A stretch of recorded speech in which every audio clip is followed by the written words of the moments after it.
What is going on, everybody? It's your observant lineman here. Welcome to Lineman Life Live. And today, got a big couple of stories that have been rotating around the sports world, but two big ones. Well, one really big one, and then one notable one, actually, that I want to talk about today. And then a couple of things that I'll probably, dive into on the way as well. But we're starting off today, and I hope everybody's having a good day. Hump day. Hope you're making it through. We're going to start off today. We're going to be talking about our guy, Aaron Rodgers. Aaron Rodgers had his first presser today at Green Bay training camp, and he had some things to say. He definitely had some things to say. So we're going to take a look at a video here where he talks about his side of the story as to what this entire saga between him and the Packers is really about. Make sure you smash that like button if you haven't already done so. And if this is your first time on the stream, welcome. This is Lineman Life Live. So let's go ahead. Let's get into it. Let me pull it up real quick. Let's take a look here at our man, Aaron Rodgers, as he gives us the lowdown on what went down, what happened with him and the Packers. It's about 4 minutes long. If there's anything I need to jump in and talk about, I'll do so. But for the most part, I'm going to try and keep this thing rolling. What up, AP? Welcome in. Let's get to it. There was a lot of things that transpired. This wasn't, a draft day thing. This was started with a conversation in February after the season ended, and I just expressed, my desire to be more involved in conversations directly affecting my job. Also, I wanted to help the organization maybe learn from some of the mistakes in the past, in my opinion, about the way that some of the outgoing veterans were treated, and just the fact that we didn't retain a number of players that I felt like were core players to our foundation, our locker room, high character guys. I'm talking about Charles Woodson, Jordy Nelson, Julius Peppers, Clay Matthews, Randall Cobb, James Jones. All the guys they won a Super Bowl with. Can you guys hear it? Turn up the volume. All right, give me a second here. Give me a second. All right, turn it up. But I think what he said here, what he's saying so far, there's a lot of players in the NFL who can relate to that position when it comes to building a team and trying to sustain momentum as a franchise. And Green Bay has largely survived on Aaron Rodgers' arm over the last, 3-4 seasons. For what it's worth, regardless of whether he made it to the Super Bowl or not, they wouldn't be in the positions that they've been in without him. That to me is not something that's up for debate. The guy won MVP last year. This guy is playing at an elite level consistently, even in what we consider down years. Any quarterback would any average quarterback in the NFL would love to have his stats in any given season. The guy's been there for a long time, 16 years, 13 as a starter. The guy has kind of earned that right. He brought a trophy to Green Bay, and he's kept Green Bay, for the most part, in the playoff picture, in the hunt for a Super Bowl. I'd say he's kind of earned that clout. He's earned it. Green Bay has been kind of stuck over the last 3 years, and it seems to me that he's been trying to make himself available to actually help the program, help the franchise get over that hump again. And the one thing you got to understand about the NFL, and one of the things in the NFL that is so evident when you get into these situations where players who actually have the influence to act and should be able, or should be a voice that the franchise at least considers and maybe tries to collaborate with to work towards progressing forward, you'll see, and I've seen this myself, is that there is an enormous amount of ego in a lot of these general managers. I mean, bigger than the head coach and close enough to be in the same range as the owner of the team. There's egos all over the locker room, all over the coach's offices. So when players sometimes are hesitant to go to that route and try and like offer themselves up to the team, because in a lot of situations, players are blown off. It's like, what the fuck do you know, kind of thing. You know what I mean? So it can be it can be disheartening for a player like this to try and put themselves out there for the team, and the team, like they did with Russell Wilson in Seattle. They say, oh, we hear you. And as soon as you walk out the door, they ain't even thinking about a word you said. In their minds, they're like, what the hell do you know? Get the hell out of here. Be a player, and I'll be the manager. Or I'll be the head coach. That's kind of the mentality that players face a lot of times. John Kuhn, Brett Good, TJ Lang, Brian Balaga, Casey Hayward, Micah Hyde, guys who were, exceptional players for us, but great locker room guys, high character guys. Many of them who weren't offered a contract at all, or were extremely lowballed, or were, maybe in my opinion, not given the respect on the way out that guys of their status and stature and high character deserve. That's another thing that I think, again, and that's how you can kind of tell that Aaron Rodgers is from that old. No, I don't want to say old school, because hell, it's not really old school, but it is. He represents the kind of like honor and respect that.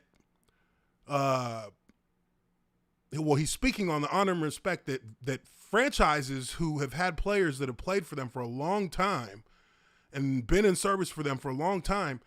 There's a certain amount of loyalty that those players have for the franchise, and the franchise has no regard for it, and that is what can rub players the wrong way. Absolutely, because you see all these guys who've had all these great years, and when it comes time to, like, if those guys want to get a new contract, even if a franchise thinks this guy's he's peaking and he's passing his prime, it's business, right? We know it's business, but they literally like do not care about what you've done for their franchise. And even with Aaron Rodgers here in his situation, for all he's done, they still treat him the exact same way as they would treat a player who doesn't have as much influence as Aaron Rodgers has. Maybe he's a 5 or 6 year vet, or 8 year vet, or a 9 year vet. They'll treat him and lowball him and not give him any kind of not show any kind of loyalty, not reciprocating any of that, but they ask the loyalty from the players at all turns, but they're not willing to reciprocate. So, they do it to them, and they did it to Aaron Rodgers.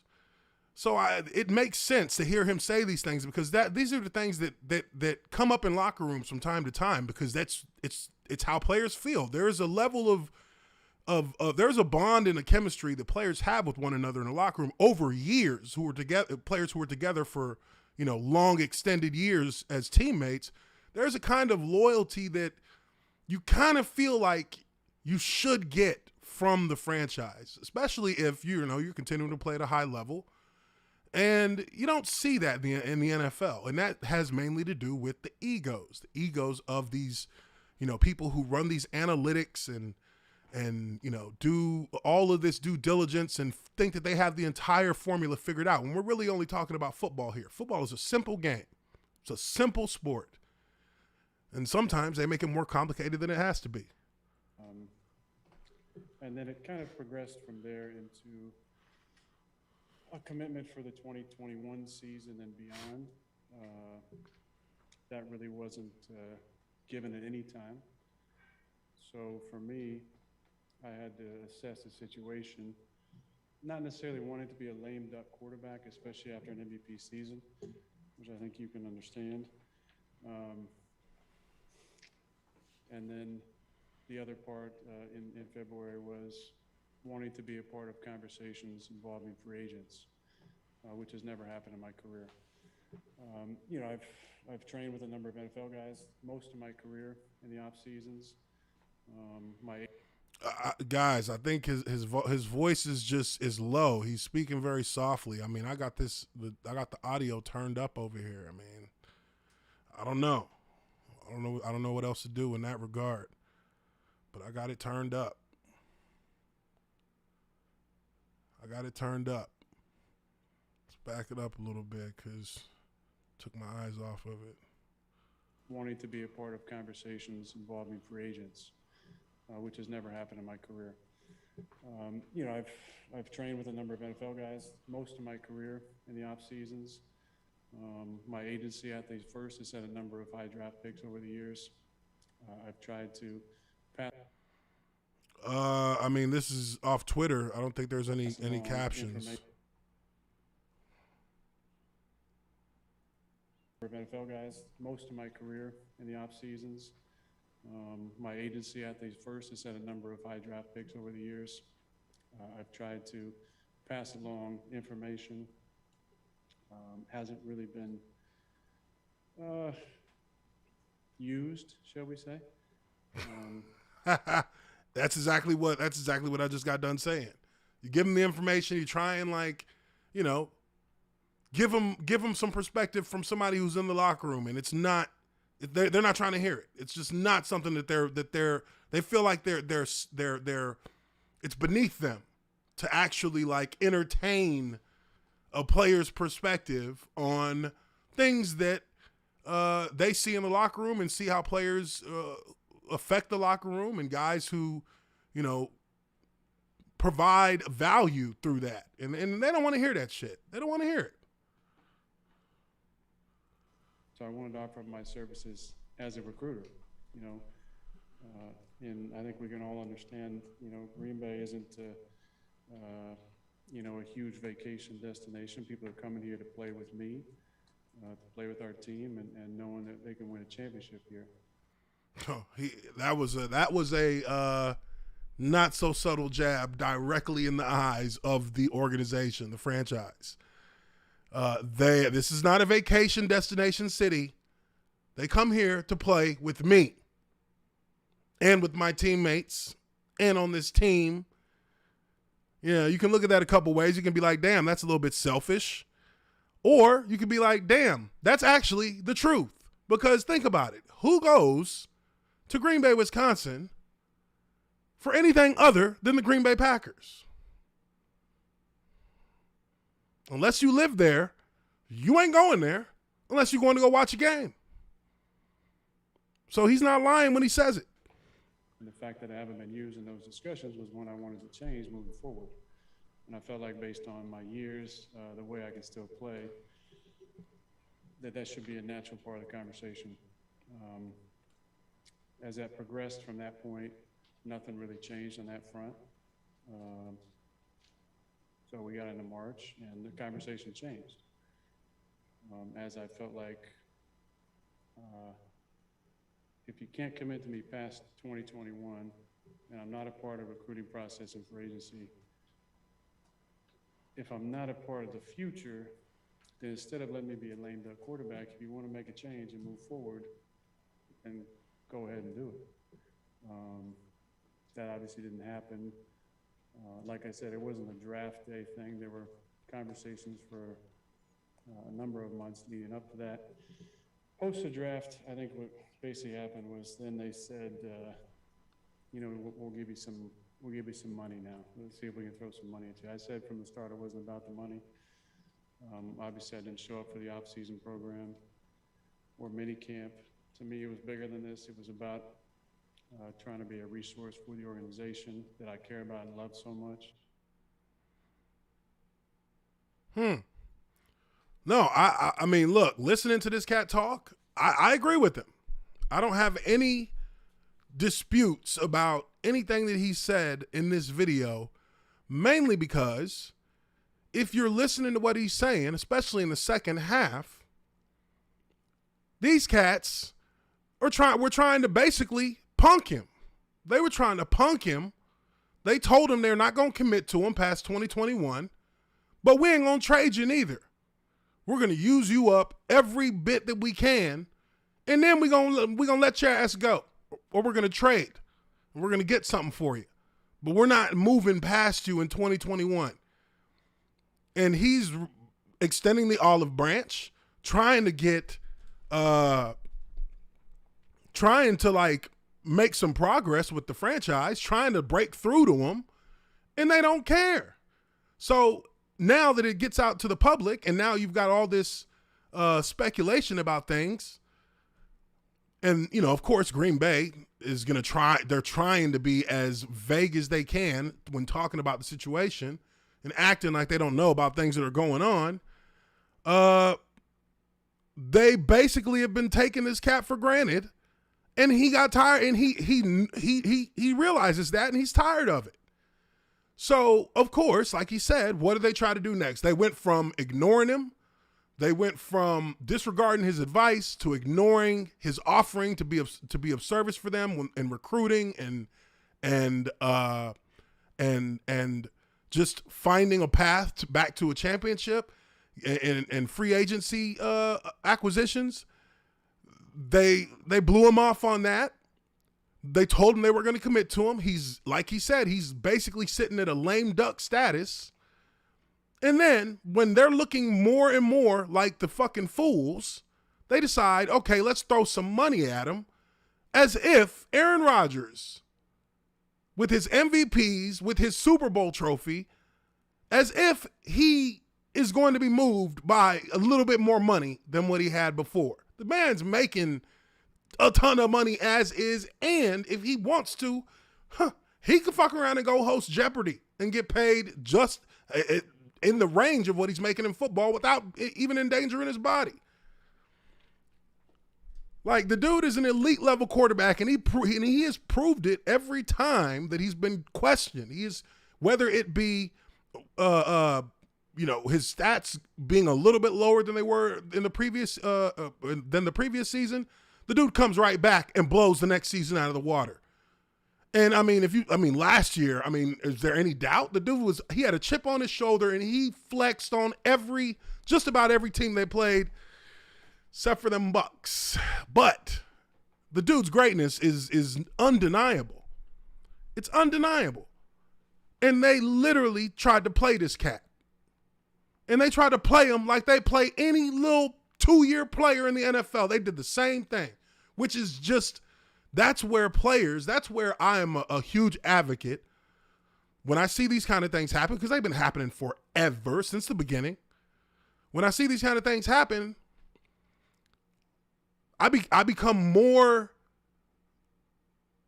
of an advocate for players using their power to fuck with the franchise. And, thinking about this, now that he's actually come out and said his piece and actually gone into detail on things, thinking about it, they're lucky. Green Bay is lucky that Aaron Rodgers is not an asshole. Because if he was, he could have fucked this whole season up. You think he can't sit out one entire season and not play? He can. And he can pay the fines, and he will be okay. He could do that. He could have done that. He could have went the Deshaun Watson route and just said, I'm not coming back, period. I will not step on the field for y'all, period. They can take their chances with Jordan Love if they like, but my bet money would be on AR-12. Shoot. If I'm going to be looking at a cat to lead my franchise into a Super Bowl contention, it's going to be him, not Jordan Love. Jordan Love's time will come, and if he's the kind of player that he, that they think he can be or they hope he can be, then hey, that would be another lucky swing for the pack, because 3 legendary quarterbacks back to back to back, that ain't never. I mean, I don't think that's ever been seen in the NFL. I don't think that's ever been seen. But that's a little bit premature on Jordan Love. But with Aaron Rodgers, man, I mean, he doesn't have the animosity that I thought he would have. He's very deliberate, very calm, and very methodical in how he's speaking about these things in a matter-of-fact way, because, it's what he's saying is true. You see it. I mean, I've seen it in the locker room in my career, and I know plenty of players who have seen it in the locker room in their career. Teams do this stuff. Teams can't seem, sometimes franchises and front office people can't seem to get the hell out of their own way. They think they're so smart. They think they're creating some new style of coaching and recruiting, and they have just a whole new strategy that other franchises, they're trying to all one up each other when this is just football. This is football. It's the same as it's ever been when it comes to the fundamentals of playing the game. More disciplined players, better players have a better chance of winning. Teams that have good chemistry, teams that have strong locker rooms, teams that have great culture, they win. We see it every year. That has never failed. You don't see a team that's got controversy going up and down its locker room. You don't see those teams winning championships. A controversy, sure, but you don't see teams that have consistent problems, whether it be in games or out of games. You don't see those teams win. You see the teams that have good culture, that have a core number of players that are essential to the health of the locker room. You see those guys win titles. Look at the Bucs. The Bucs have a core of great players, but also a core of players who have respect amongst their peers because they've been there for extended periods of time for the most part. And they've proven their mettle on the field, and they have been that source of leadership for the rest of the team to follow. And then they added Tom Brady. You know what I mean? So it was a team that was ready to go because they were building a good culture, and Tom Brady solidified that good culture and solidified the direction of the franchise, and they won a championship. Green Bay has been knocking at the door for years, but you see that consistently their roster flips, especially on the defensive side, far too often. Clay Matthews, Julius Peppers, those are guys that should have still been in Green Bay to finish their careers, because they were the heart of the defense, and that defense moved and made plays in the postseason because of those guys. You know what I mean?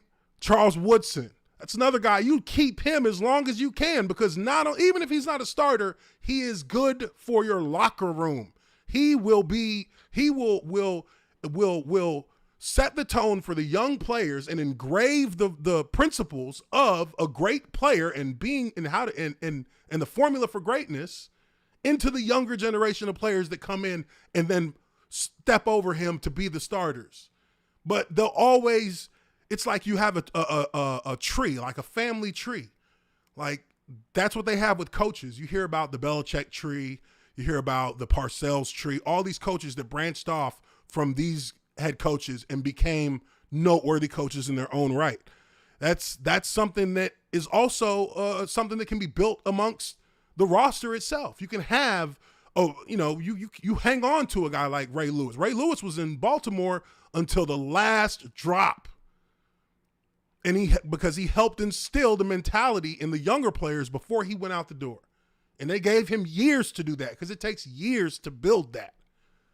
They could have easily let Ray Lewis go 3-4 years before he ever left, or before he retired. And from a talent standpoint, you could replace that. Because look, Jacksonville Jaguars linebacker Darryl Smith went from Jacksonville after Jacksonville refused to pay him a dime, even though he's one of the highest rated linebackers in the NFL. They refuse to pay him a dime. He goes to Baltimore, and you never hear anybody say the entire time Daryl Smith is in Baltimore that they miss Ray Lewis, because you had a guy who fit the same mold of leadership and work ethic, and along with the players who were already there who had that instilled in them with guys like Ed Reed and Ray Lewis. You know, he fit right in because he was already at that level. He was already at that level mentally and physically on how he handled himself on the field. So you see one franchise whose roster rotates continuously because they don't make the right decisions and they don't value the players that have actually helped create a foundation for you to build towards or build on top of towards an ultimate goal. You have those guys leaving and going to other teams and then going over there and being successful. And, you know, that's the difference between great franchises and just NFL and average NFL franchises. And there's not a huge gap in talent between any of them. It's just that the decisions that are made by the people who have the power to make them. And, you know, a lot of times, like I said, these guys do not want to be receptive of the player's perspective, because to them, that's like going down from their castle to talk to the peasants. It's, you know, they're not going to do that. They'll show their face in the locker room for 30 seconds if they got to find a player, but they're not sitting down with players in the office, in their offices and discussing like strategy and discussing, you know, off-season moves to try and bring more people in. You see that in basketball more. You see it in basketball more. And you see, you know, for better or for worse, guys are able to have influence on their franchise to bring in certain players, and the franchises do it. And most of them see improvement instantly. You know, in Jacksonville, yeah. JT Sports, yeah. Yeah. They refused to pay Maurice Jones-Drew. They didn't even want to pay him when they did pay him. They were trying to like lowball him, and he wasn't having it. And he was #1 fantasy pick like 2 years in a row. Had 3 Pro Bowls in a row, 2 first-team All-Pros, and a rushing title in 3 years after as soon as he got paid. So he played higher than the value of the contract he even had. So when he went back, they were like, no. They was like, no. He was like, after he won the rushing title, he wanted a new contract. That was the 3rd year in a row that he was balling out. I mean, he was balling out before that, but he was balling out with Freddie T. So it was, you know, a thunder and lightning type of thing. But, you know, they didn't want to pay him. I remember I'd hit him up and be like, hey man, any movement on contract business? He's like, nope. I'm like, you gonna be here for OTAs? He's like, nope. What about training camp? If they pay me. He didn't show up for a little while. He didn't show up for part of training camp. Shoot, he didn't show up for a minute. I don't remember exactly how long it was, but he was out. So, you know, when you see just the level, the disparity in like in chemistry between the players and the front office, that's not uncommon. This is what we're seeing play out with Aaron Rodgers is something that plays out on most franchises in the NFL at one point or another. And usually you end up seeing the result when that player, that big time player, either pulls himself out or he gets traded. Whenever they get in those situations.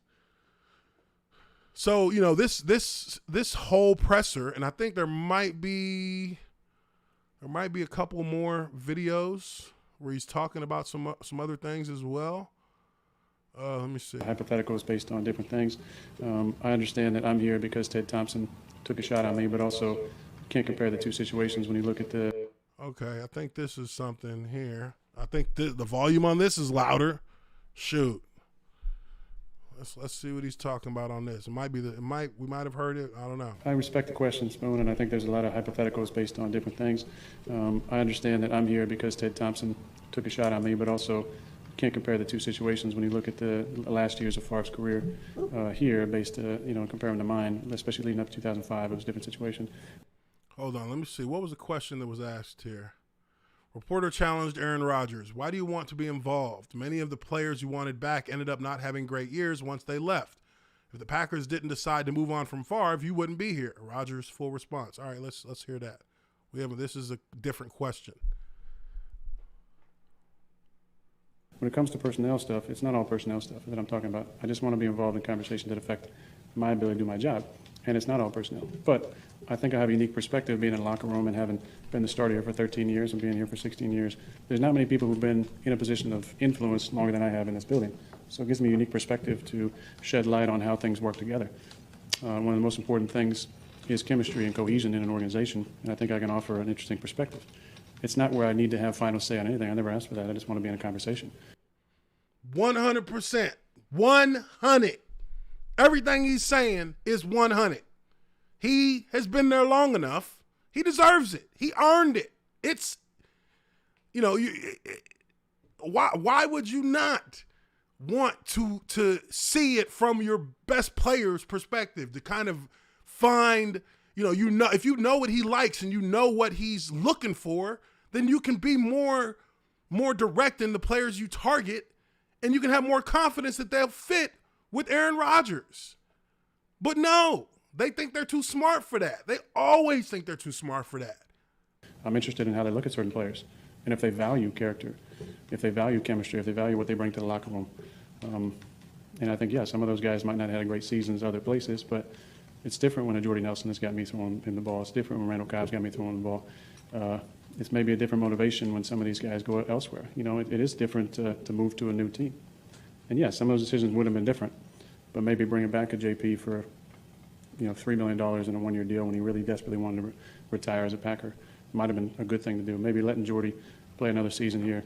Who knows what would have happened, him mentoring Tay and allowing him to take the mantle of the number one receiver and how the locker room could see that humility and be inspired by it. I think that's often not given enough credence, is how important that is. Veterans leading by example, by their attitude, how they conduct themselves, and how they show the younger guys how to be a professional. And to me, that's worth something. This is like culture. He's talking about culture building right here. He's talking about culture building.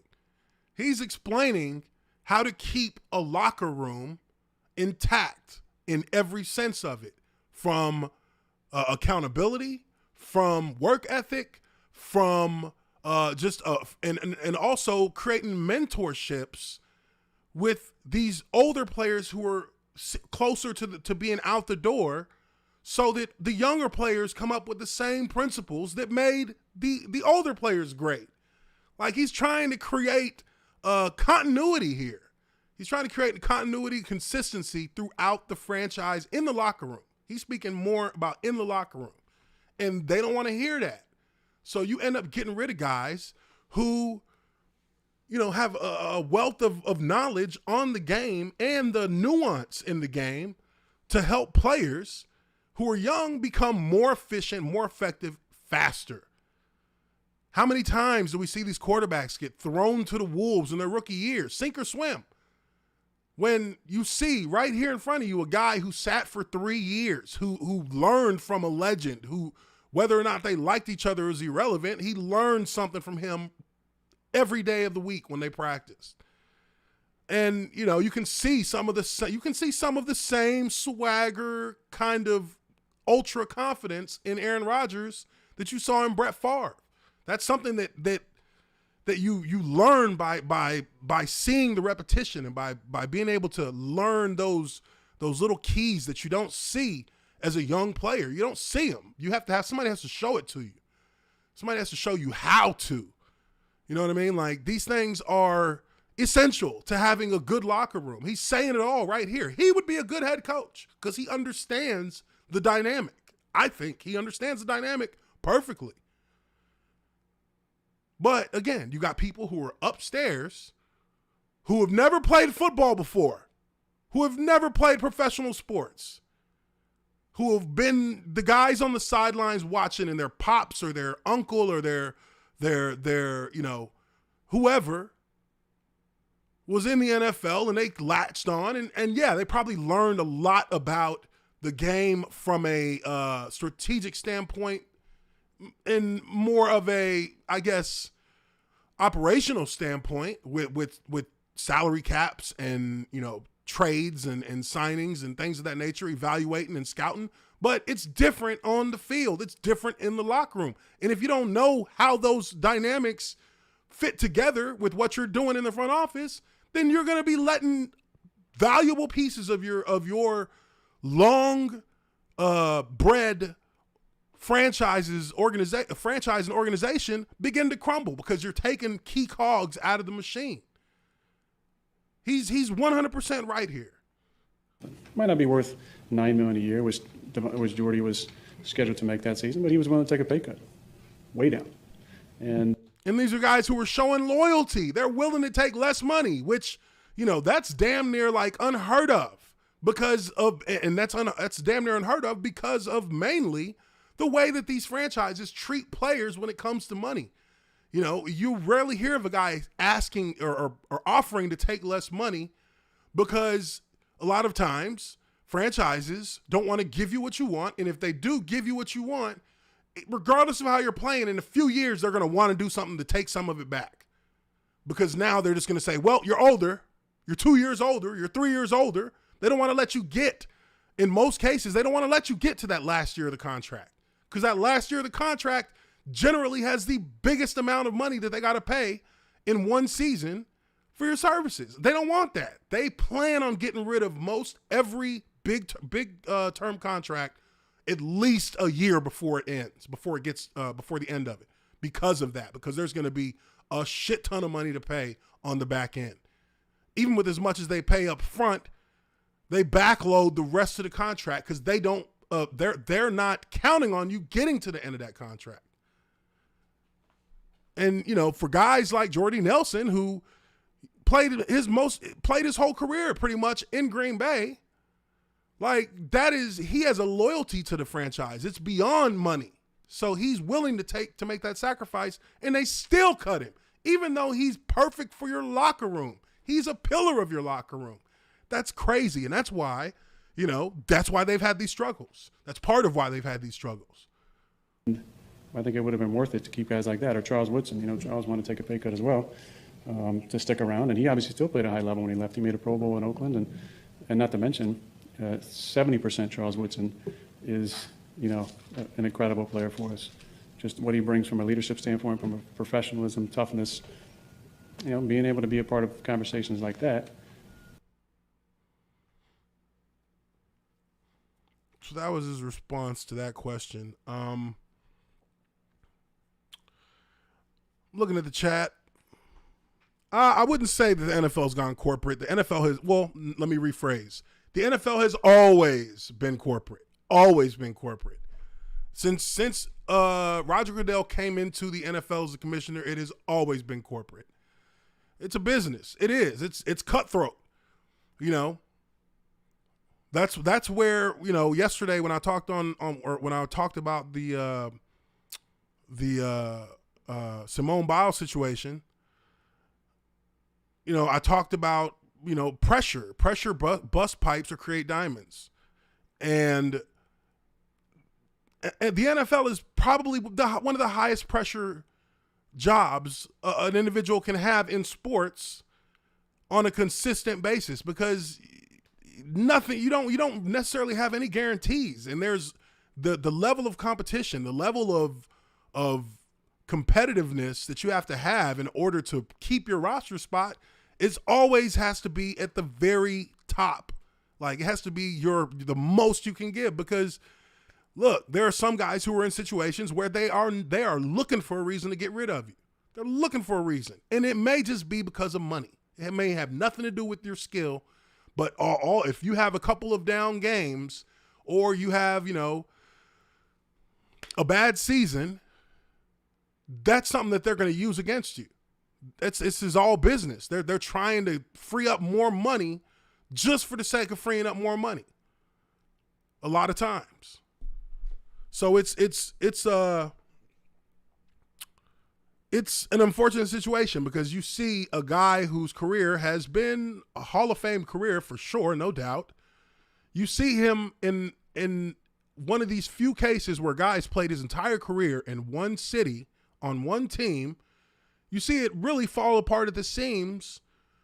And, you know, if I'm able to judge from what I'm seeing here and from what I've, you know, observed over the course of the last year, this guy has only the best intentions of the Green Bay Packers football team in his mind. Like that's what he seems to have been working for, is to make the team better, to be able to create a true championship team. Like, and it's not about necessarily bringing in free agents, but it's about making sure that you're taking care of the guys who have gotten us to this point, and trying to do what we can to add to it to get us over the hump. Like these teams, these executives in the front office, they really have unbelievable egos. It's not even, I mean, it is like, it can be very, it can feel condescending to a certain extent.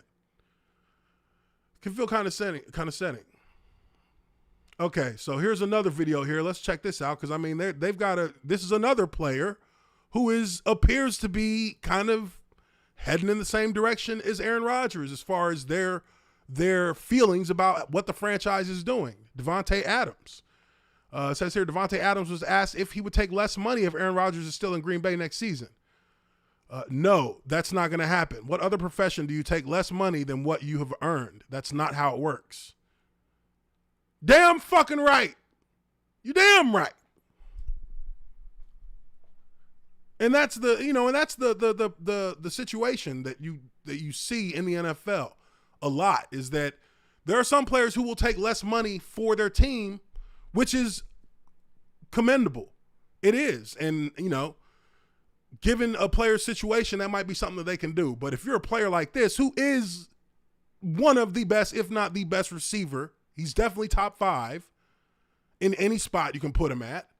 Davante Adams is an elite player. And what sense does it make not to pay him the money that he is worth? It doesn't make any sense to not give him that. It doesn't make any sense to start a fight with him over that, even more so.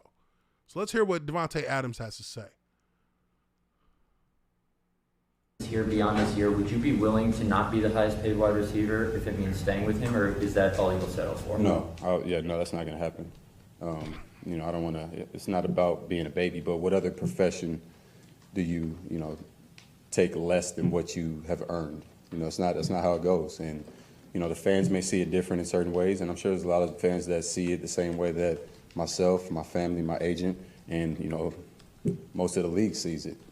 But you know, I'm not a baby, so I'm not going to not show up, and I'm not complaining about it. At the end of the day, I'm not poor right now. You know, I'll be okay to get through and you know, go try to win a Super Bowl again, and that's my main focus now. I mean, the offseason was working out and trying to, you know, come to an agreement, but we weren't able to do that, so now it's kind of time to lock in. And yeah, hopefully I answered your question, but yeah, I've earned the right to be paid highest in the league, and if they don't believe that, or you know, want to come to an agreement of, you know, kind of make me feel good about my contract, and I just don't want to make this thing about me too much. At the end of the day, I know you got to ask these questions, but it's you know, it's a lot of people on this team, and a lot of other people to focus on, and you know, I gotta get Amari ready, and you know, I got to get Devin.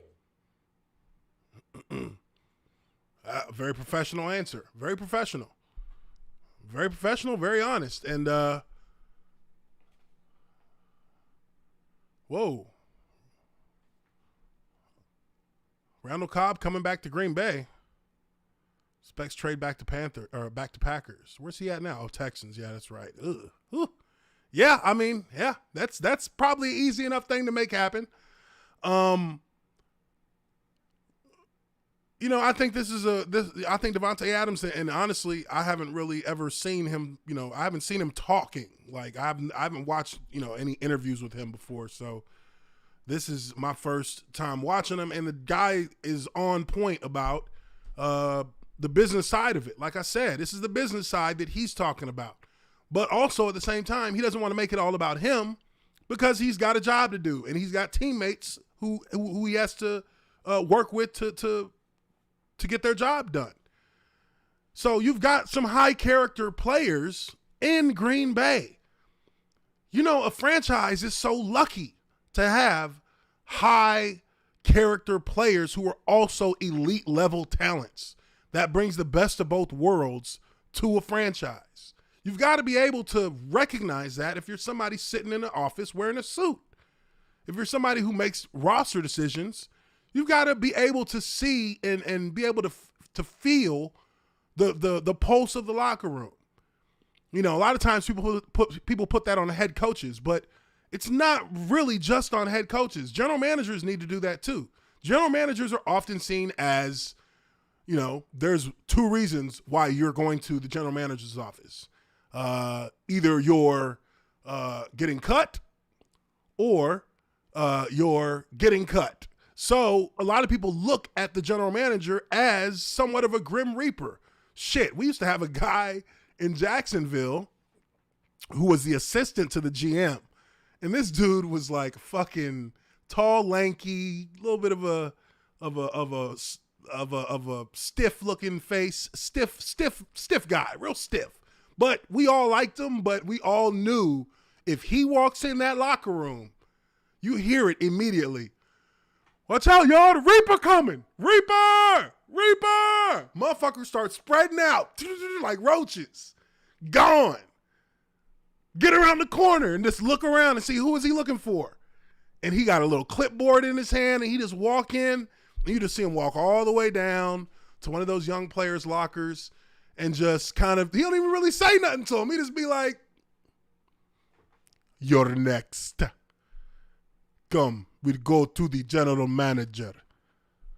Like, and you know what happens because you see dude pick up his playbook, walk with him, and that's the last time you see him. You don't even get you don't even get that much respect to actually have, have that done in a much more discreet way. Because they know where everybody's at. They know what time you're at lunch. They know what time you're heading towards, heading towards meetings, heading out for walkthroughs. They know. I mean, I've seen a guy practice. We signed him. This shit was so cold. We signed him on like Monday after a game. We had like an injured player and he was there, practiced all week, actually looked pretty good. I think he was a wide receiver. Can't remember his name. But this guy was, he picked up the offense pretty quickly.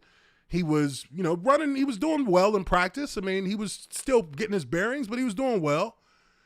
And by the end of the week, we get to Friday after practice, and Friday's a half day. So, generally when they cut cats, it's going to be on Friday, which is kind of, it's kind of messed up in its own right because you make him go through a whole week of practice knowing you're going to cut him.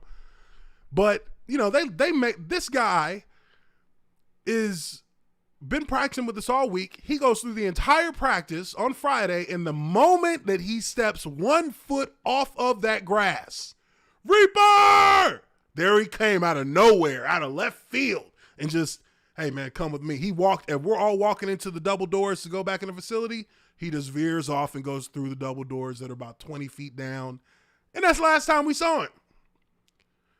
Like, it's that kind of business. So, when you have guys who, bring such value and such talent to the field and are also highly respected stand-up guys in the locker room, sometimes it's worth it for the guy who never really is around players to actually listen to what the players' perspective on where the franchise is going and what they view as something that could be a potential addition to help the franchise. Is sometimes it pays to kind of give them that credence. He doesn't do that.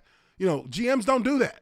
They rarely. And if I had to pick one franchise that I have heard nothing but good things about in that regard, and I have heard, that this franchise does an excellent job of keeping the core players who played, many years around the franchise, even after they retire, it's the Baltimore Ravens. That's the only franchise I have heard of from players who have been there who said that the Ravens, their front office is very player friendly, that they keep players in the culture or they keep the culture the same, and they keep the players, even after they retire, around the franchise to help nurture the culture for them. I think that that's important. I couldn't even, tell you how disappointed I was when I went back to Jacksonville for the 25th anniversary game. They make all this hoopla, sending me all these damn emails talking about come back, blah, blah, blah, blah, blah, for this game. We're going to be honoring you guys, blah, blah, blah, blah, blah. Man, let me tell you, when I got to the game, our parking for the former players who came, oh my God. We were like half a mile away from the stadium. Maybe three quarters of a mile. It was far. So it's me, Big John Henderson, a couple other guys that we passed by or passed by us, walking like forever to the stadium. And then we can't even get in to like any part of like the locker room that we only know one way to go in the building. They wouldn't even let me or Big John go. Big John's walking with the cane. This is 6'7", all-pro defensive tackle for the Jaguars. Walking with a cane, has to stop, sit down against against the iron fences on a little cement cylinder in front of the fences. Just sits down just to catch his, just to kind of regroup. He just had to walk forever, sweating everywhere. You know what I mean? We just treated like, we just got treated like we were just fans coming in. Like we didn't have no access to nothing. Only way we got into the facility the way that we normally go in as players was because Big John's family was like pleading with the security guy, like, dude, this is John Henderson.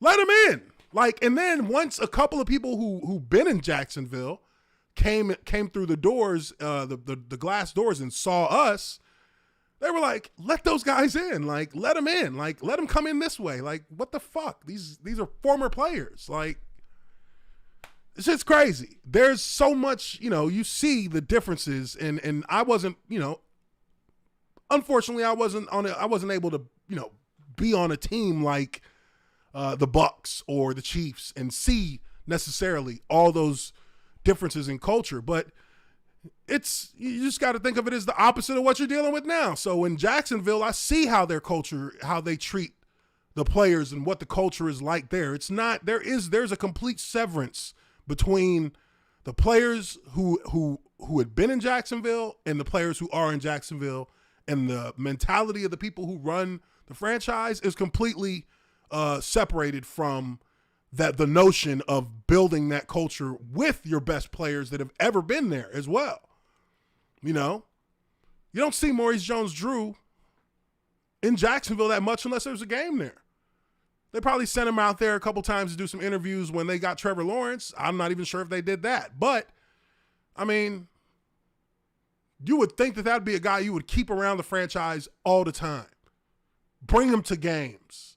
You see guys like Jimmy Smith out there. You see guys like Tony Baselli out there. You see guys like, those are the only ones I can think of right now. Freddie T, sometimes you see Freddie T out there. And even when I talk to those guys, they're like, man, these cats, they don't even the guys who are part of the Legends group in Jacksonville, they don't even get paid. They got to go do a whole bunch of appearances to maybe get a chance to do a paid appearance, which is like, what the fuck? If these guys are still in Jacksonville living there, to keep them involved with the franchise and to keep the fans involved with players, whether they're past or present, you should be having those guys, you should be paying those guys to go and do appearances at events for Jacksonville. You should be paying them. They should be getting paid every time. They don't even give those cats money. You got to do a whole bunch of appearances to get a chance to get a paid appearance, which is crazy because there are players in other franchises who are retired from the team who still can pull like $10,000 a month, $10,000 a month on appearances as a retired player with that team, which you just don't see with a team like Jacksonville. So, there you go. You have the inside scoop on that. But moving on from this, let's talk about this Cole Beasly situation again. I mean, why not, right? Why not, right? And I think this here is article that's talking about he's actually, putting together some information on his perspective, which I'm interested to read about. So we're going to go through this article real quick. It says Buffalo Bills wide receiver Cole Beasly says NFL vaccine gripe is over differing standards, wants players to have proper information. Okay. Says here, Buffalo wide receiver Cole Beasly, who has openly opposed NFL policy on COVID vaccinations, attempted to clarify his stance Wednesday, saying his gripe with the league is over the differing standards for vaccinated and unvaccinated players. I'm not anti or pro-vax, I'm pro-choice.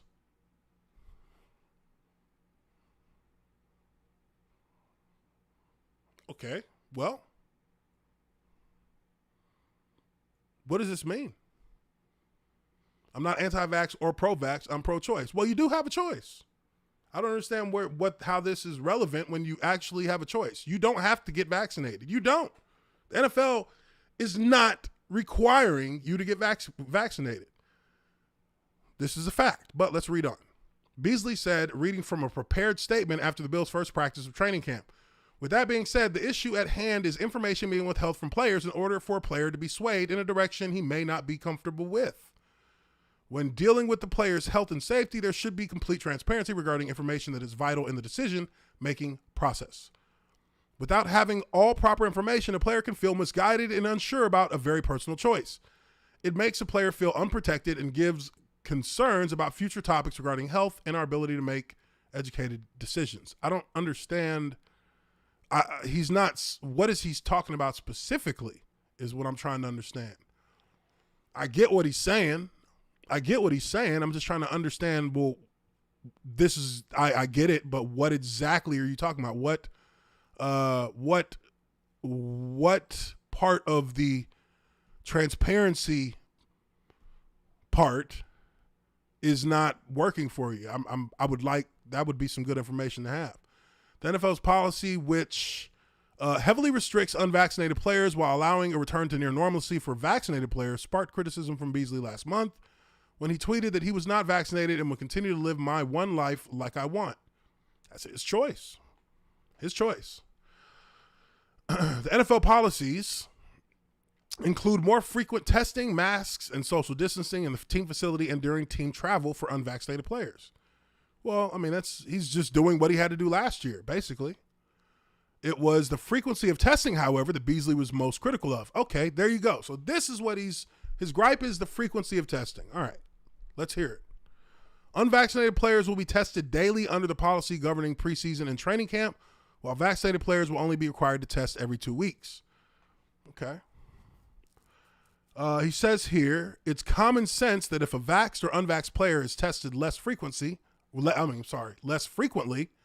likelihood of a player being pulled for COVID drops dramatically. Yeah. In regard to player safety, I conclude by saying we all want to be safe. Well, what?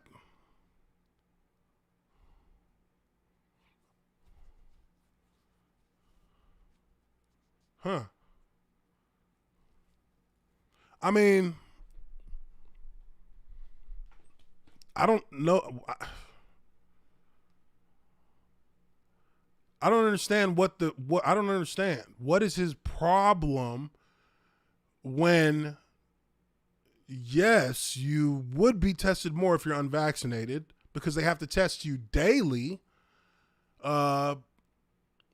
whereas a vaccinated player would be tested every 2 weeks. So if you're a vaccinated player, I would think that if you get tested in the first week of the season, and somewhere between the first week and the third week of the season, or the end of the second week of the season, you catch COVID, which is a much lower chance of catching COVID.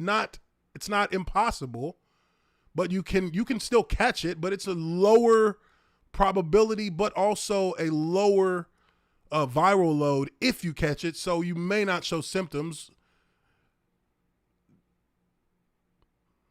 It's going to be hard for you to pass that to another player who's vaccinated. Very hard. It's not impossible, but very hard. Yeah. So by that logic, if you tested positive in that 2 week span, you would then have to test negative 2 times in 24 hours, or 2 times in 48 hours, I think. You have to test negative twice in a row before they can let you back out.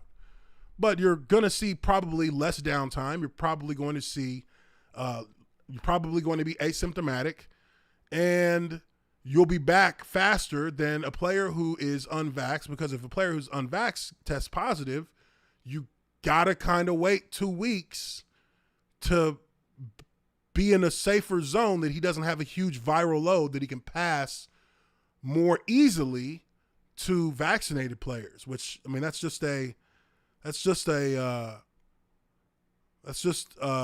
domino effect. If a vaccinated player is infected, or if there's multiple unvaccinated players who infect vaccinated players, you got a domino effect of players who could potentially be out. But I mean, he just has to repeat 2020. That's what this boils down to, I think. He has to repeat 2020 protocols, which, I mean, if you're unvaccinated, I mean, it's kind of like still a pandemic. Let me see here. 99.9% no problem if you get the vax. For players, for the love of God, the numbers for players, 99.9% no problem if you get the vax. Yeah. 99.9%, pretty much. Survival rate is not, look, guys, you can't keep saying survival rate, because what is 1% of 400 million? 2 million people. So come on, that's an irrelevant point to make. We know that the majority of people will not die. But when you have a huge population, even if it's 99% survival rate, for 400 million, 1% is 2 million people. In what world do you allow 2 million people to die if you can help it? I mean, and not even that. As long as it continues to go, even at that 1%, it still stays at that number if it continues to go and to go and to go. I'm just speaking about just logically. If you're trying to stop something from spreading around, you want to get the lowest amount you want to have the smallest amount of transmission between 2 individual people, right? So if it's highly infectious and you have a way to minimize that level of infection, then why wouldn't you do that? People die. Okay, that's fucking ridiculous. 2 million out of 400 million people die in a year from one disease? That's acceptable? Come on, dude. 6 million Jewish people were killed in the Holocaust. And that is considered one of the greatest genocides ever in Western civilization. So, come on, man. 2 million people? That's easy to say if it's not one of your people. That's easy to say. Stop. Let's just speak logically about this. I'm not asking anybody to change their mind. I'm saying don't present me with ridiculous fucking notions that still do not make your point any more valid. 99% is not 100. So that means out of 400 million people, 1%'s got to go. And that's 2 million. Or something like that. I mean, hell, seatbelts do not keep you from dying, but there's a law that says if you ain't wearing one, you'll get in trouble. Well, should we just stop wearing seatbelts?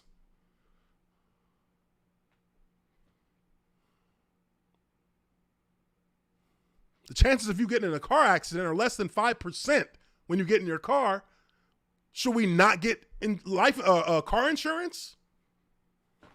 This is logic. This is logic. I mean, let's come on.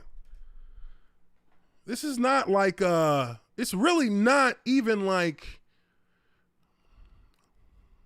I don't even look at this as necessarily a political thing at all. I just look at it as like, okay, let's just do the math. What do you find what amount of people do you find acceptable? What number of people is acceptable to die from this? Chat, let me know. What number of people is acceptable to die if you can in any way make a difference and not have that many people? What number is acceptable?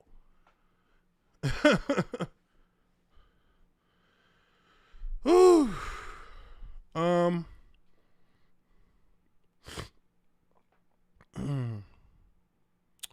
Look, and don't say manipulated COVID. Look, this is one thing we're not going to do in here. You're not going to talk about things that you think are happening. Let's talk about what it is.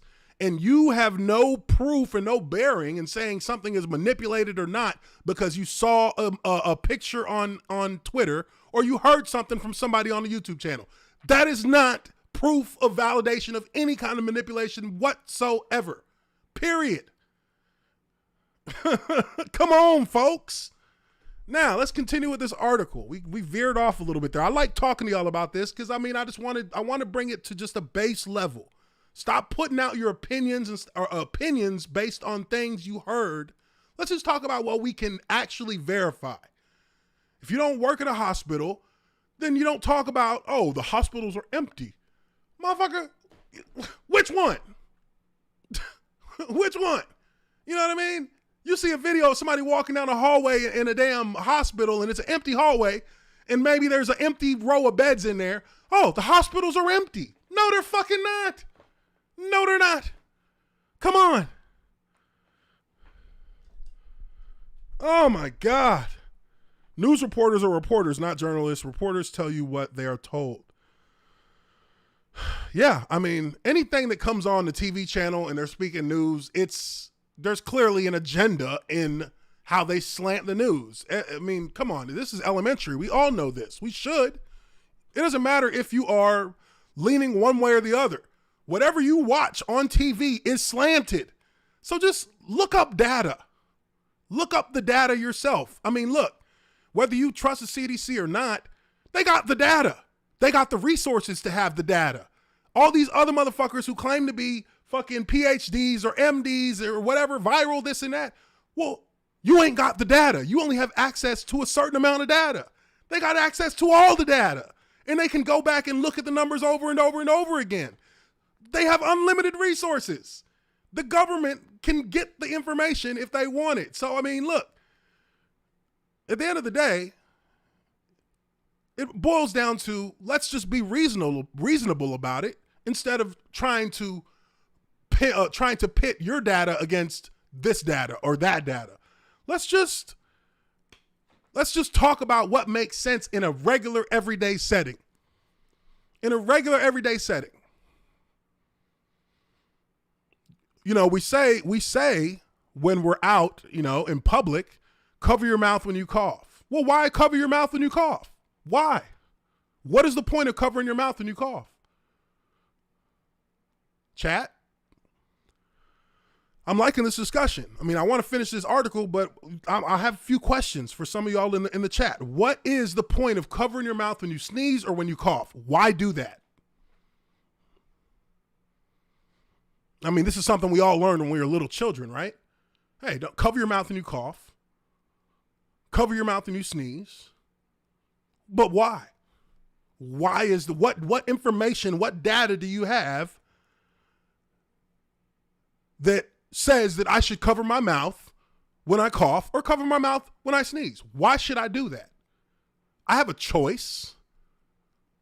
I prefer to sneeze with my mouth open and uncovered. But why?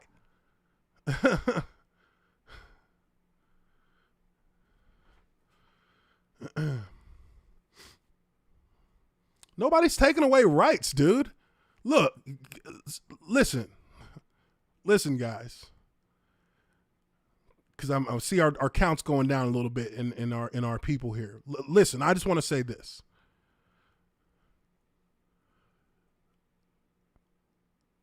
If you read the preamble of the United States Constitution of the United States of America, I just said United States twice, my bad. If you read the preamble, the federal government is literally obligated to prioritize the well-being of citizens of the United States, which includes your well-being, meaning your health, your ability to live a healthy life in regard to the whole over the individual. That is what it says. It says that it is the obligation of the United States government to it's the obligation of the United States government to maintain the well-being of its citizens.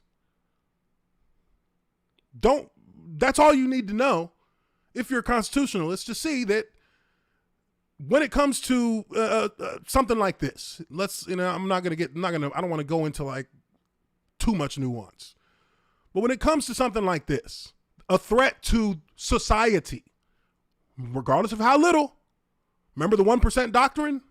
The 1% doctrine, if there's a 1% chance, then you have to take it as an absolute threat.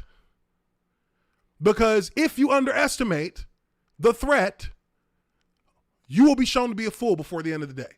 So with that in mind, if there's a 1% chance that this can kill a ton of people, the government's responsibility, as it is stated in the Constitution of the United States, is to prioritize the well-being of the whole over the individual. So your rights are not being violated when there are government-wide pushes for certain initiatives when it comes to the overall well-being of the population. Your rights are actually superseded by that.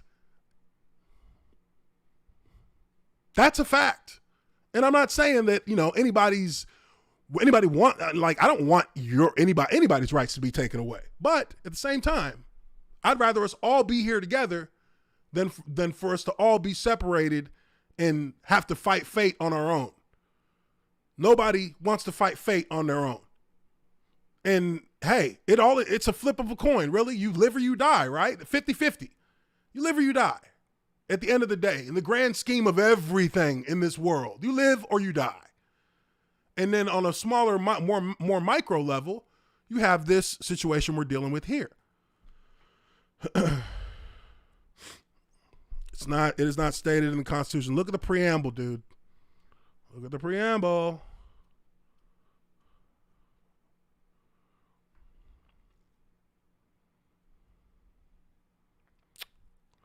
And medical, of course, there's no cure-all and that doesn't have possibility of side effects. I acknowledge that. I know that there could be side effects from the vaccination. That's something that's kind of assumed with any medication. We're quick to get a prescription from Walgreens or CVS, but do you read the side effects label on the side of that box? There's a lot of shit that can happen to you. Bad shit, like destructive shit, and people still buy it. Don't ask twice. Don't even read the side effects. They let the doctor tell them that. And the doctor has to tell you about the medicine because, well, they know that we're too ignorant to look at it and read it ourselves. And they're right. I ain't reading the box. You know what I mean?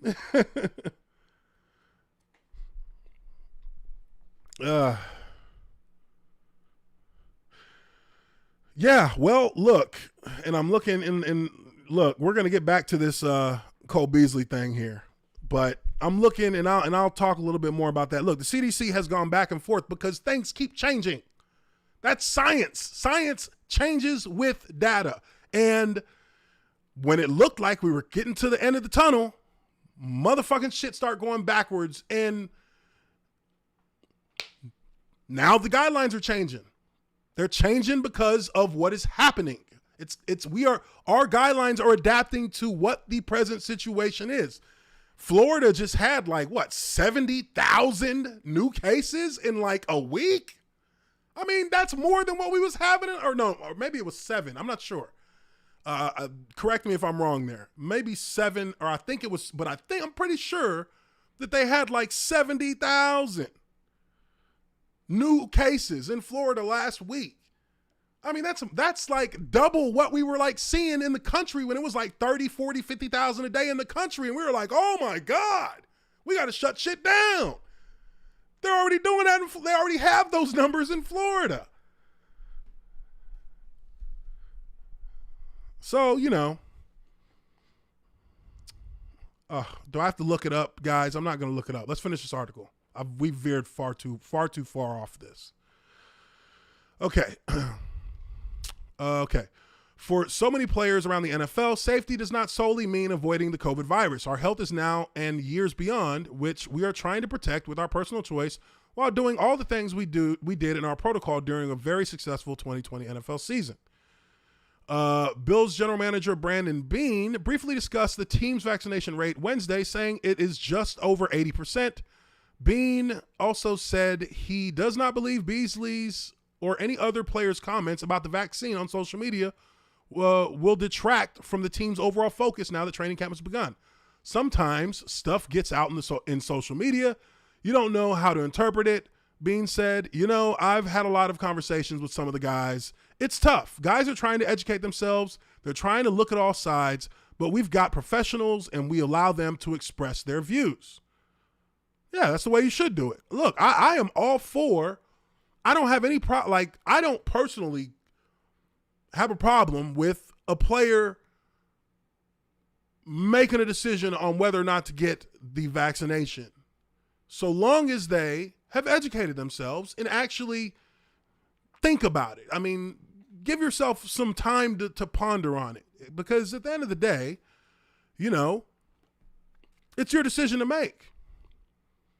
But every decision has consequences. So if you decide not to get vaccinated, you're going to be in that protocol shit from 2020. That's just what it's going to be. I mean, and if you're fine with that, then that's fine. Do that. That's fine. If you're not, then you still have options on the table. You can either get vaccinated or you can retire. If the protocol is too much for you to deal with again for another season, then you can either get vaccinated or retire. I mean, you have those options. You've got 3 options you can take. And hey, I'm not mad at you in either way you go. But if you're gonna talk about it, then talk about it from a standpoint of understanding realistically what the situation is. Because you can turn on the news and see a point for every side, a valid point for every side of the argument. But what is beyond all of that? What is the reasonable, realistic way to look at it? I mean, I feel like that gives you at least a level of comfortability in your decision. Is if you look at it, you educate yourself, and then you just be real about it. Let's be real. If you're looking at side effects from the vaccine, well, I can tell you about side effects from COVID-19 that a lot of athletes are beginning to exhibit when they are tested, when their hearts are tested. Myocarditis. Myocarditis has been, in the Big Ten at least, of all the players that tested positive for COVID-19 last year, before the Delta variant, all the Big Ten players who were tested positive, 35% of them 35% of them developed myocarditis. That's inflammation of the heart. That's a lifelong problem. That's going to cause their heart to enlarge. They're going to have an enlarged heart. which puts them which is a threat to their life later on. He survived COVID 99.9%, but now you got myocarditis. You have probably cut your life short by a number of years, potentially. So what's the argument here? There's side effects to getting COVID, and then there's side effects to having a vaccine. Potential side effects. We hear about all the different things that people are suffering from post-COVID. Like, there's some people who still ain't got their taste back. There's some people who still can't smell nothing. There's some people who have had double lung transplants. Hell, the one famous Broadway guy whose wife was documenting his struggle when he passed away. They were getting ready to try and do a double, maybe they did do it, but I know they were talking about a double lung transplant. I ain't never even heard of a lung transplant like that. I mean, that dude was young, healthy, and that shit took him out. And it took him out slow, which is the worst fucking shit. I mean, I can't imagine that. There are young people who are getting taken out very slowly by this virus. They're in ICU in the hospitals for weeks, months, some of them. So, I mean, there's an argument on both sides. You can literally pick and choose what you want to read and present it as a point, and you can find valid points in all of it. That's not the point of this. What I'm expressing is educate yourself. Educate yourself and then be realistic about it. There is nothing that is guaranteed in this world except for death and taxes. But there's nothing that's guaranteed in way of a vaccine that means that there is no possibility of having any side effect at any time ever. It's not going to happen. You're not going to find a vaccine like that because there is no such thing. Even when they claim that this is all good, there's always going to be potential, and there will always be people who suffer from adverse side effects. There will always be that. That is always on the table. This doesn't have any more of a chance of you suffering an adverse side effect than antidepressant medication does. Or hell, I mean, I don't even know what drugs there are because I mean, I've only ever taken one prescription for me, and it says that there could be side effects from that too, and I haven't experienced any, but I know that there can be. So I mean, you know, let's kind of just keep perspective on the fact that you're looking for something perfect, but there's not anything that will ever be perfect when it comes to handling a situation like this. And it is a fluid thing. The entire pandemic itself, it's having ebbs and flows right now because as soon as, you know, really, to be honest, it's because we just can't get off our own dicks and unite over this shit and try and patriotism to me is us uniting for everybody, uniting for the greater good. And I just don't see that in people, because as soon as one person says one thing, another person says another thing, another person says another thing, and now everybody's bickering. I mean, that's just a recipe for just, you know, clusterfuck. Okay, it says, as long as it's not going to be a distraction, and that's the point that Sean McDermott and I have both made. We don't believe anything is. I think when we get out here, back on the grass playing football, you'll see where our guys are focused. They're focused on winning. Beasly had a career-high 967 yards on 82 catches last season, his second with the Bills. I mean, for a slot, that's good. That's good for a slot. That's pretty good for a slot receiver. I mean, Beasley's always been good. Cowboys should have never got rid of him, to be honest. Cowboys messed up on that. Cowboys did mess up on that.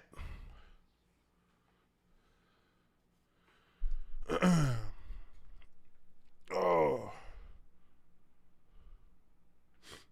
So what do you guys think, man? I think, honestly, you know,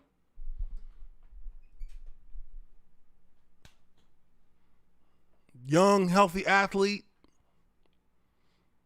People say, "Oh, you're young, you're healthy, you're not gonna have a problem with the virus." Well, then you won't have a problem with the vaccine neither. That's how I feel. Shit, the virus is alien to my body. The vaccine actually in its operation provides your body with the blueprint for the virus so that you can create the antibodies to suppress it immediately instead of having to scorch earth, which is what your immune system does initially when it's infected, because it does not have any memory of this kind of virus at all coming into your body. So it destroys everything. Your immune system goes after everything that it deems a threat from the virus. And a lot of times that involves your own organs being destroyed because your immune system is literally in overdrive trying to just wipe the whole slate because it doesn't know what's the virus and what's not, because that virus attaches to your ACE2 receptor in your lungs and it looks like the appropriate receptor to your immune system, even though it's beginning to destroy your organs. So your immune system's response is to try and destroy it by destroying everything because it's blind. It's basically working blind against the virus. That's where the nuance in understanding what it can do and where the vaccine actually suppresses that from taking effect for the most part, not 100%, but for the most part. Nobody ever said this thing was 100%. And I don't know why people expected it to be 100%. Like that was just bad management of expectations. If you thought that this was going to be 100%, that's just not going to happen. Where has that ever happened? I don't think we've ever seen that. Anyways, just touching on some other stories as well. Simone Biles, she has actually withdrawn from the individual gymnastics competition, which I think that's kind of expected. That was kind of expected, mainly because it wouldn't look good to her presenting mental health issues and then competing 2 days later in the individual competition. That would look really bad. But also, if she's truly having mental health issues, which, we've questioned, I had my discussion about it yesterday. Go watch the video if you want to see my thoughts on it from a competitive standpoint as a competitor. But now, as just a person looking and taking someone's word at face value, if that is the situation, I wish her all the best. And, she made the right decision in pulling out because it could be an unmitigated disaster if she does not. And she is, she's going to work to correct and heal from whatever she's dealing with. And I think that there's actually there's something that I think, we also have to kind of look at in how we, are so fast to anoint athletes on that level, to give them that demigod level of just kind of idolizing, you know what I mean? Like to idolize them like that. I think that does add pressure to their lives. It does, and I'm not saying that that's anything new. I think we all kind of know that, but people react to these things differently. And I think there should be we should be more hesitant to just anoint people on that status, because once it catches, it caught the social media. And look, everybody knows she's the best gymnastics athlete that we've seen. But at the same time, sometimes when you start drinking your own Kool-Aid, it can affect you in ways that can bring you crashing down to earth in a heartbeat. And I think that there's a little bit of that may have been mixed in with, other factors that set those chain of events in motion. So I think that people need to I think that we need to stop just calling people goats. Just because. I think that there's only a few goats, and I wouldn't argue that she's not. I would just say that, I think that especially social media, kind of turned that into a trend. And I think she kind of believed it. I think she kind of bought into that trend a little bit because, she put the goat on her leotard. I think she kind of bought into that trend. And I don't think that in hindsight is a recipe for disaster for an athlete. We've seen it happen to a lot of athletes, and maybe not the word GOAT being used, but it's different things. I mean, hell, look at Antonio Brown. Before he got back on with the Buccaneers, he was going through, he was spiraling out of control because he was given, he was anointed somewhat by Pittsburgh's front office. And those things affected the relationship with his teammates, affected the relationship with his head coach. At the end of the day, he was gone.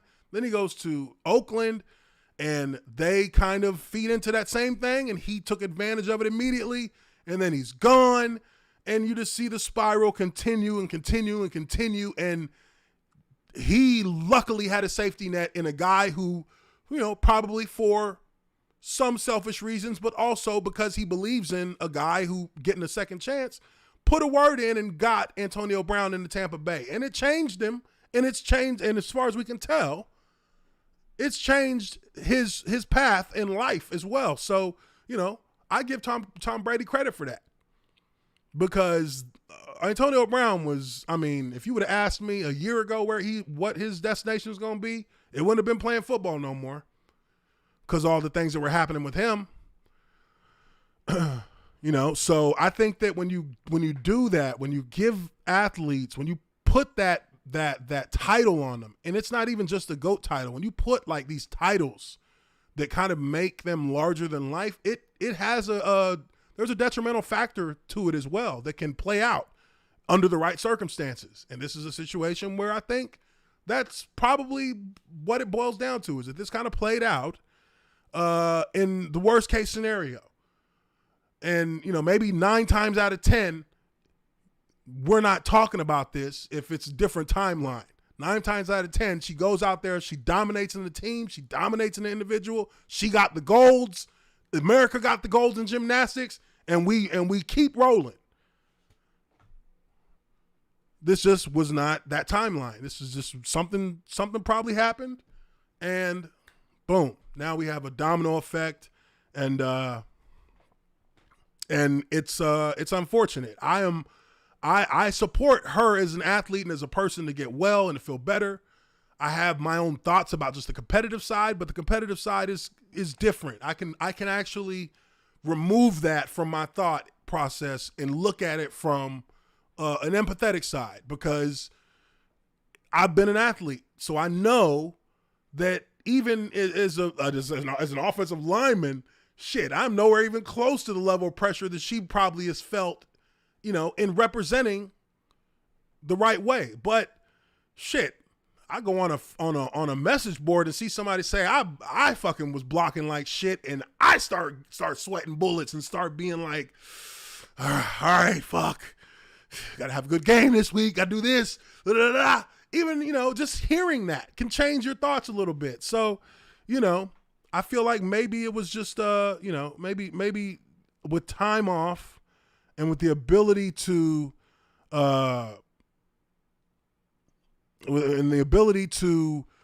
really kind of reflect on things, I think, she comes out of it and maybe, based on her talent, she can go take another shot at it again in 4 years. And, maybe that's her farewell tour. So she's able to actually come out, and that's her sole focus. You never know, man. We don't know what's going on in her personal life, so we don't know. Maybe it's not even got nothing to do with gymnastics. You know what I mean? Maybe it has something to do with her personal life back here, back home, that she carried with her to Tokyo. Like maybe that was the situation. That's where you kind of ease up. That's where I started to think about that and ease up a little bit, because again, you never know what's going on. You never know. She'll be 27 next time. Hey, 27, I know that's considered like old in gymnastics, but shoot, her talent level, you think she can't compete for a gold at 27? She's 24 right now. I think she can compete for a gold at 27 still. Now, I think once you get past 27, maybe she's like slides down, and her best would maybe out of her mind performance would get a gold, but you probably lower your expectations a little bit, maybe to silver. But I think she definitely can come in there and win gold at 27 with not much more difficulty if she's on. If she's ready for it. I heard that the coach for Russia said that Simone Biles is 70% of the production for the U.S. gymnastics team. If she doesn't participate in the team, then there's no way America can win the gold. And they was right. Russia won that shit. So she does count for a lot, clearly. There's a lot that is solely riding on her. But again, I don't think I will bet that her competitive nature is fierce enough to overcome what she was dealing with, but mentally there may have been something that we just don't know about that didn't even allow the competitive side to really push through, because this was bigger than the sport. Maybe it was bigger than the sport. We don't know. I'm sure we'll find out a little bit more in the future. But right now, it is what it is. She's not going to be out there. Yeah, I think she still has plenty in the tank. I mean, look, you can even look at this as like, okay, she didn't do the 2020 Olympics because it's technically the 2020 Olympics. So really, she got 3 more years and boom, you're right back. I don't think that, I don't presume that there's going to be much of a drop off from her based on what we've seen in her skill. I don't think there's going to be a huge drop off. I don't think. We'll see though. You never know. But all right, guys, that's going to be it for this live stream.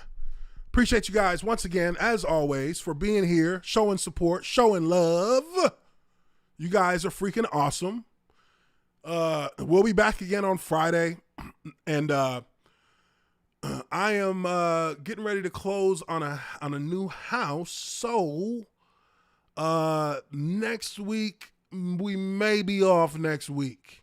Not 100% sure on that, but we may be off next week while I get all this stuff, get everything ready to move once closing is done. But I do appreciate you guys very much, as always, and I hope you guys have a wonderful evening. It's hump day. You guys have a good night, and I will talk to you all on the next one.